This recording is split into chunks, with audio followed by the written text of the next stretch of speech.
Okay, we are heading out of Pangboche.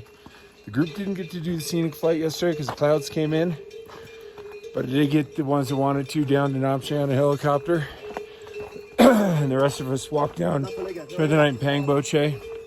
We are heading out early because we got a long way to Namche to meet the rest of them for lunch today, and then continue on to Manjo as we make our way out the valley. You see Mingma here loading the yaks. Oh, right there. And we had great views this morning of Alma de Blanc. And from the spotting scope at our tea house, we could actually see people summiting Mount Everest, which was really cool. So I got a special place in my heart over here. I love it. And group did well. The weather's been good. The views have been great.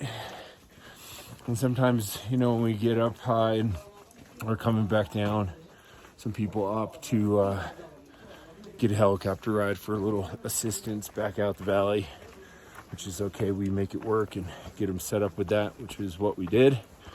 They had a little time in Namche, which they like. And then we'll rendezvous, like I said, for lunch, and then we'll work our way down to Manjo afterwards. And it's been our last night.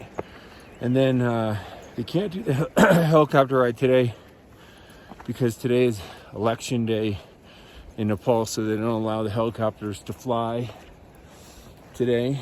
And tomorrow from Manjo, we'll send the group up the valley in the helicopter for a huge scenic over the lakes, Gokyo Lakes, Everest Base Camp, and they'll see all the high mountains from the helicopter in the morning, and then head back down.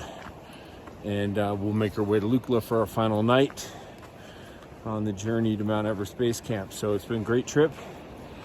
And boy, it's 20 after 6 in the morning. So great time to start our walk and get out on the trail and enjoy some of our final time in the Himalayas on the trek to Mount Everest Base Camp.